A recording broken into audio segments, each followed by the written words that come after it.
woods. I mean, I'm definitely an outdoorsman, and I've never seen any kind of print like this ever before. I've never seen anything like this, and I'm like, man, this is something out of the norm. It's ginseng. See? Singing. Yeah, he's jizz singing. Yeah.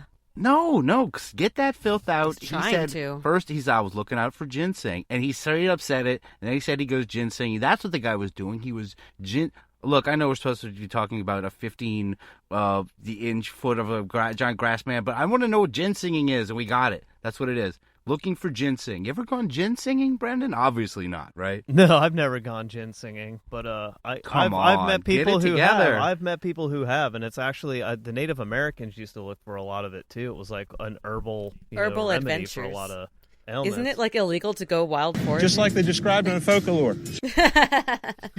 It is. Unfortunately, this part with this outdoorsman, this Tim guy, I was hoping to skip this whole Tim in the footprint segment, but something really gross happens, and I think it is worth adding to the folklore, as you'd say. Now here, researcher Jeff wants to compare one of the Ames team's feet to the footprint of Grassman. Let's hear how this goes. I tell you, Trapper, I could use a bare foot in there. Buck, pull your left boot off and step right there beside her. I want to see how far you go in. Huckleberry's got the biggest foot. It's snowing out. It's cold. I'm not doing that. Besides that, I've got little feet. On the other hand, Huckleberry's got ginormous feet. He's got size 14 foot. Let's see how it matches up. It only makes sense to me to put Huckleberry's foot down there to get a closer measurement. That plastic bag's the best, Huckleberry. That is the oldest mountain waterproof in the back. Hillbilly waterproof. Hillbilly waterproof. Well, that is, ain't it? Yeah, he gets a new pair of socks every week from the store. What? All right, this hillbilly waterproof. Okay, Huckleberry has a plastic grocery bag that's wrapped around his foot when he takes his boot off. Are those his That's socks? why they're saying that. Ugh. No, that's your snow. That's your what do you think snowshoes, about man. that? That's what you keep your feet dry. Oh. Oh, it's called that's the Ohio snowshoe. Yeah. Sounds effective. But so how Super. sexy is that though? Huckleberries. Look, Buck. I've Buck's got got little feet, and he's not He afraid has like a to deep admit voice, like I got real Look, little feet. Huckleberry. I don't believe you. I love how he was like, Huckleberry- first off, it's snowing. I'm not taking my shoe off in the snow. I'm just not Dude, you're doing the it. rookie. He should have had his boot off before he even finished talking, rookie. You're here to impress. Huckleberry, but just because he's got big feet. And I wanted to skip this because this was gross. Huckleberry takes his socks off. His nails are super long, Ew. dirty, and his feet are huge. And his big toenail is monstrous. But it's gross. I'm getting out of it. Smells That's like all you eggs. need to know. Smells like eggs, just like the Rotten grass eggs, even. Yeah, Huckleberry might actually be the grass man. He was high earlier. He's got the biggest feet. He probably smells looking at those feet. I could almost smell it looking at it. It has to be. Maybe Huckleberry is grass man. Shit, maybe. His feet smell like Bigfoot's dick. Well, now we know if Huckleberry's packing, that Bigfoot is even bigger than that. He's got to be packing. Sure. Right? I mean, we've heard several tales of at least Bigfoot's dick. So, I mean, I don't know if it crosses over quite as much to the human realm because every now and then you see like a real tall guy and you're like, wait, what happened down there? So, who knows? I'll say this. It's the size of Bigfoot's dick might be a mystery for a long time, but I bet a cute unbeliever at Mothman Fest might be able to find out how big Huckleberry's is. They do usually go to Mothman Fest. So get on that. We need to find this out. Huckleberry, who's packing? Just maybe one of us can get a shot in one of the porta potties, guys. Brendan, you'll probably be there. It just so happens that I am a cute unbeliever, and I will be going to Mothman. So. Oh yeah. Damn right. I need to save it for a plane ticket. I need to win about $1,000 on a scratcher maybe or something, and then I can go out there. Cool deal. Yeah, because we have mysteries beyond Mothman that we need to figure out. Beyond Bigfoot even. The Huckleberry mysteries. How wet is it? How big is it? How big is it? But now they have to cut back to Willie, who goes back to the trap in the morning, but oh no, it's now filled with water. His giant hole. No. It's just full of water. That's Sylvia Brown's dream come true. He's in water, honey. But the team shows up to help, and now they're with Wild Bill. Wild Bill's in tow. This is his first appearance, and they figure they aren't going to get all that water out of that big hole, so they decide it's just a quicksand trap now. Bigfoot's going to be in water. Maybe they can drown him or sink him in there. I don't know. They keep the water. They just don't even make any effort. Now, I mentioned that Wild Bill is back, and let's see what he's bringing to this investigation. Remember, he is the insane ex-Marine guy who has just almost killed himself with a chainsaw last time we did an episode on him. Let's hear what he's up to. Get someone to go with you. Hey, Wild Bill. Yes, sir. Come down here for a minute. I need you to give Willie a hand. Coming to you, brother. Coming to you. Wild Bill, he was up on the damn bank there. Whoa, be careful, Bill. Whoa. He come down off the hill, and one more half step, and he'd have been our first casualty in the trap. I was just trying to test the trap, see if she's working, brother. That's the old Marine on the job, bro. Yeah, Semper Fi. He almost falls in the trap. That's not much help so far from Huckleberry. No, yeah. I mean, Wild Bill, sorry. He's just too wild. You can't keep tabs on him like that. Look, I'll go to my question from earlier. That's the only thing. When I asked, will one of them fall into their own trap? Rob, you said Huckleberry was going to fall in the trap. You were wrong. Oh, it's wrong. damn. Drea, you said yes, someone would. No, that didn't. And Brendan said no. Brendan, you got that right. Well, shit. No one... Wild Bill, I don't know why I'm calling you every Huck or Buckleberry something. Wild Bill almost fell in the trap on his first day on. Second episode, I'm surprised he made it that far. But that was it. Yeah, congratulations, Brendan. This you're always in the lead happens. now. This always happens where they end up trapping themselves with their own traps. Yeah, it happened last time. I guess it took him a little bit to do that. I guess they were being extra careful because, again, this is like, the second episode? And so it's earlier than the episode that we had last covered. So they were being a lot more careful. And then later on, they get a little bit lax. They drink a little bit more moonshine or what have you.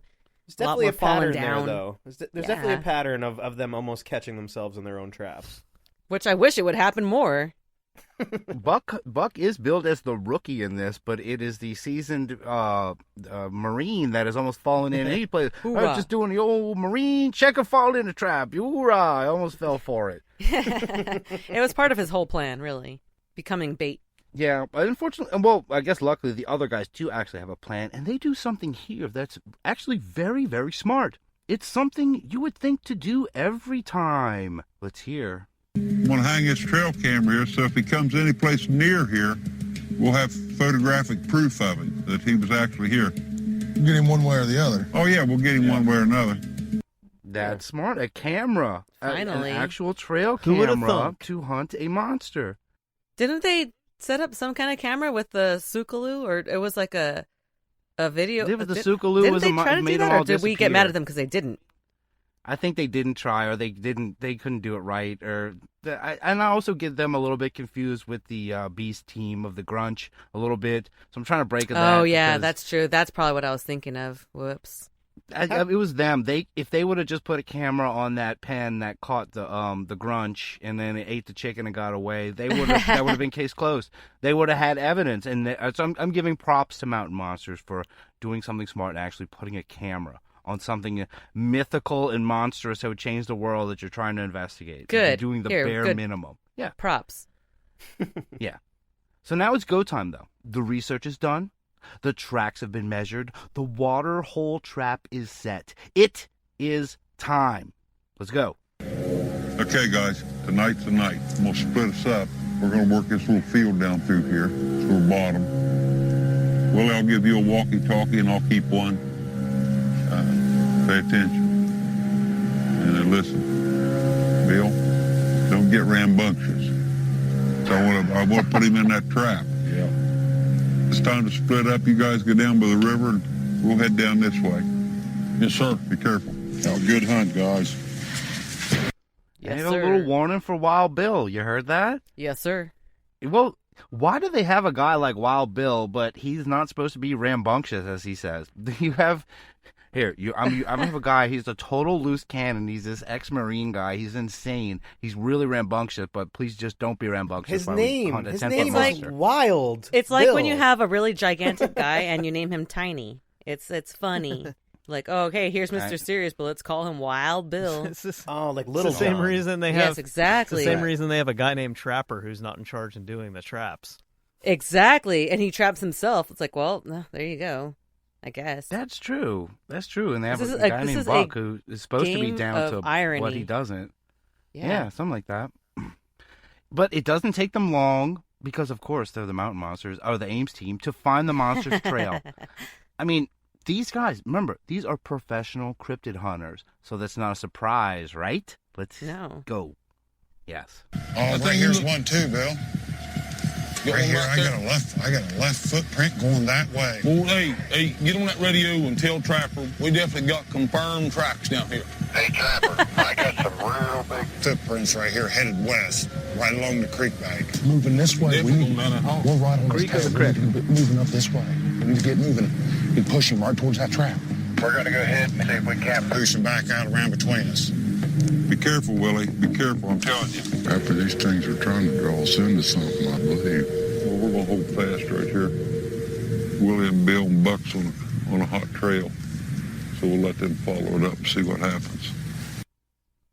Yeah, so far it's pretty good for a hunt. It almost sounds like Predator or something. Yeah, the suspense is making me really, really scared. Just kidding. I'm glad to have some kind of change. Them. Yeah, exactly. You know what they look like, but just listening to it, it makes it sound like it's real. It is kind of intense. When you see them, you go, "Oh yeah, that's right." The music is making me feel like I should be scared, but really, I'm just trying not to laugh. You put the greatest image in my mind of, imagine Predator, but instead of the cast of Predator, it was the cast of Mountain Monsters. How amazing that would be. It would be amazing. Where the actual Predator is one of them too, because they fall into their own traps. No, it would end. It would end. Could be it would Jesse end with Ventura. Buck. Buck would put the mud all over his face, and then he would scream. He'd say, "Come get me now, kill me!" Yes, that would be pretty good. I would watch that. Just all right, get on it, Rob. Make that. I love it. That's perfect. Mountain Monsters v Predator, Dawn of the Hillbilly. So they follow the tracks.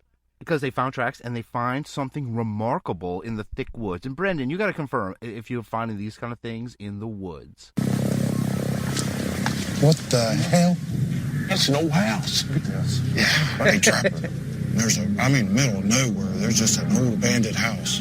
You hear something, Willie? Hit the radio. We'll run up there. We're going to try to squeeze in a little bit, and we're going to see how close we can get up to this. Y'all be careful. Keep your eyes peeled. What the hell would an old house be doing way down this hollow?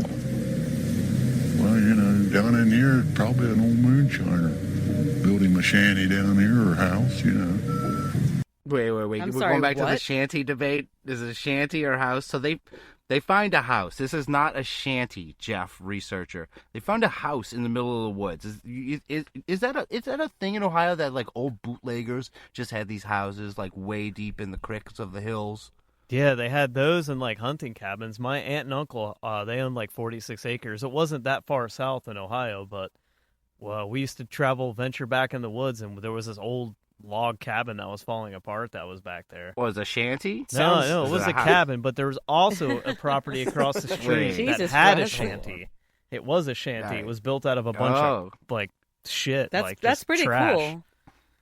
I mean, it's not cool that it was falling apart, but that's pretty cool that that exists at all. I want one. Yeah, what they find I wouldn't even describe as a cabin or a shanty or a deer stand. It is a house. It just looks like a house, and that is just in the middle of nowhere. The shanty debate will never end. We can't finish that here, but the guys now, they head inside the shanty house, whatever it is. Let's hear how that goes.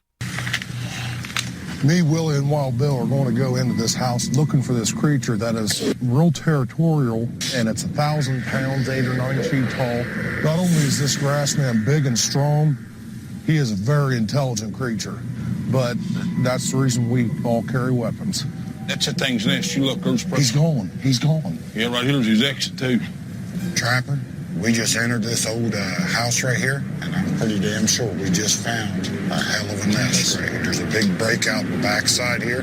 Looks like he slid right out the outside. Oh, shit. What was that? I might need some backup in here, Trapper. Okay, we're coming your way. If this is real, it's kind of scary. A little bit.